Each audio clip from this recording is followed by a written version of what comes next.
ছোটবেলায় যখন ক্রিকেট খেলতে যাইতাম তখন যদি কারো মধ্যে ব্যাট বল না থাকতো, যার ব্যাট বল থাকতো তাকে খেলার জন্য আগে দিতে হইতো।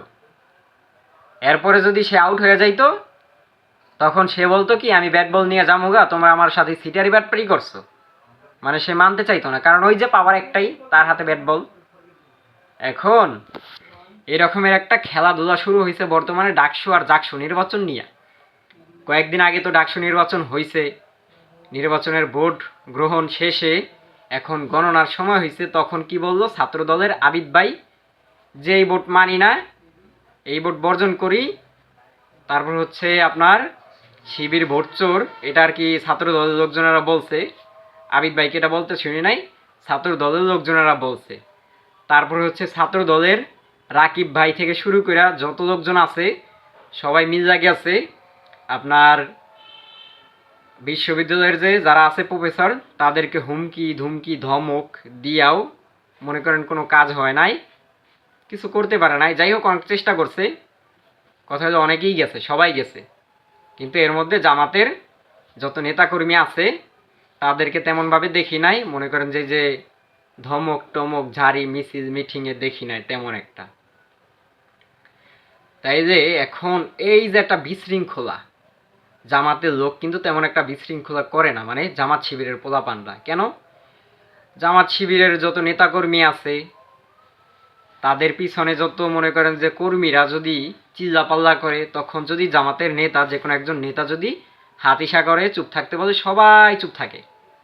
কিন্তু এই যে রাকিব ভাইরা গত কয়েকদিন আগে যে ডাকসু নির্বাচন হয়েছে, সবাই মিলে গেছে আপনার বিশ্ববিদ্যালয়ের মানে প্রফেসর যারা আছে তাদের কাছে, সবাই দেখি যে যার মতো চিল্লাচিল্লি উড়াউড়ি পাড়াপাড়ি করতেছে, কোনোভাবেই রাকিব ভাই থামাইতে পারতেছে না, থামতেছে না।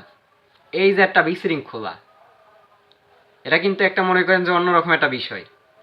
একটা দলের নেতাকর্মীরা যদি মানে নেতারা যদি কর্মীদেরকে না থামাইতে পারে, কন্ট্রোল করতে না পারে, তাহলে তো মনে করেন বিশৃঙ্খলা তৈরি হবে। তাদের মধ্যে যদি এরকম বিশৃঙ্খলা হয় তাহলে তো হয় না, তাহলে সমাজের মানুষ কি দেখবে তাদের? মানে কি চোখে দেখবে? ভালোর চোখে দেখবে না খারাপের চোখে দেখবে? যে নেতারাই তো কর্মীদের থামাইতে পারতেছে না, দেশ কন্ট্রোল করবে কিভাবে? এই দিক দিয়ে জামাত মনে করেন যে আমি মনে করি যে ভালো একটা পর্যায়ে আছে, যে নেতাকর্মীদেরকে কন্ট্রোল করতে পারে।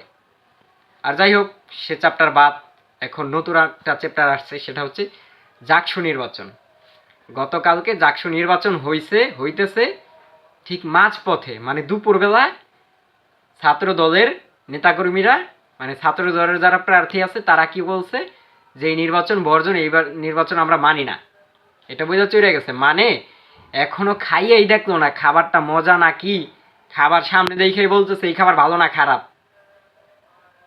খাবার সামনে দেখাই বলতেছে যে এই খাবার ভালো না, এটা খারাপ, এই খাবার চেঞ্জ করো। যাই হোক, সেটা গেছে। সেটা যাওয়ার পরে দেখলাম যে আপনার ভিডিওর মধ্যে বিভিন্ন সাংবাদিককে দেখাইছে, বিভিন্ন জায়গায় আমরা ভিডিওর মধ্যে দেখতে পারছি যে ওনারা যখনই ভোট বর্জন করছে সাথে সাথে বিশ্ববিদ্যালয়ের যত ছাত্র ছাত্রীরা আছে লঙ্গি টঙ্গি পরা অবস্থায় মনে করে না ভোট টোট দিয়ে চলে গেছে। মানে তখন তারা সিরিয়াল ধরে লাইন ধরে আইছে ভোট দেওয়ার জন্য, অথচ ছাত্র দলের নেতাকর্মীরা ভোটকে বর্জন করে চলে গেছে। ভোট বর্জন করার পরে এত পরিমাণ ভিড় জমছে কেন? কি কারণে? কি উদ্দেশ্য? সেটার কোনো কারণ আছে অবশ্যই। কারণ তারা ভোটটা বর্জন করে চলে গেছে, সাথে সাথে তারা যাওয়ার সাথে সাথে মনে করেন যে ভিড় লাগাই দিছে ভোট দেওয়ার জন্য। অবশ্যই কোনো একটা দলকে সাপোর্ট করে, হয়তো বিএমপিকে, মানে হয়তো ছাত্র দলের লোকজনদেরকে, নয়তো শিবিরকে সাপোর্ট তো করে, যে কারণেই ভিড় পড়ে গেছে। এতে বোঝা যায় যে কোনো একটা দলের প্রতি মানে তাদের আগ্রহ ছিল ভোট দেওয়ার জন্য।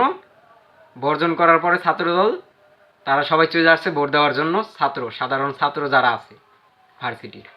যাই হোক, এখন পর্যন্ত আজকে পর্যন্ত সেটার এখনও আপনার ফলাফল দেওয়া হয় নাই। কোনো একটা কেলেঙ্কারি চলতেছে হয়তো, কিন্তু পারতেছে না এখনও, যার কারণে এখনও ফলাফল দেওয়া হয় নাই। তো যাই হোক, সাধারণ একটা ডাকসু নির্বাচন নিয়ে যদি এরকমের একটা পরিস্থিতি তৈরি হয়, সামনে যে এমপি ইলেকশন আসবে তখন কি হইতে পারে? তখন কি হইতে পারে মানে সেটাই বুঝতে পারতেছি না। সামনে দেখা যাবে যে কি হয় না না হয়। যাই হোক, যে যেটাই করেন ভাই দেশের জন্য ভালো কিছু করেন, সমাজের জন্য ভালো করেন, এইটাই প্রত্যাশা আপনাদের কাছে। কি এমন কিছু করেন না যেন আপনাদের দলের বদনাম হয়। মানে আপনারা ভালো কিছু একটা দেখার আগে, নির্বাচনের ফলাফল দেখার আগেই মনে করেন যে হুলাহুড়ি পারাপারি শুরু করে দেন, একজনের বদনাম করেন, আরেকজনের সুনাম করেন, মানে সবারই বদনাম করেন। এটা তো হইল না। আপনারা যদি জিততে না পারেন তাহলে কি অন্য মানুষ চোর? মানে ডাকসু নির্বাচনে ছাত্রদল জিততে পারে নাই, এর জন্য কি হয়েছে? ভোট চোর, জামাত শিবির ভোট চোর। আচ্ছা, জামাত শিবির ভোট চোর কেন ভাই? জামাত শিবির কি দেশের মধ্যে কি, ওনাদের কি পরিমাণ পাওয়ার আছে যে ওনারা ভোটটা চুরি করে নিয়ে ফেলাইব? যদি পাওয়ার থাকে বাংলাদেশের মধ্যে আওয়ামী লীগের ছিল, কারণ ওনাদের অনেক নেতাকর্মী ছিল, এর জন্য আওয়ামী লীগের পাওয়ার ছিল।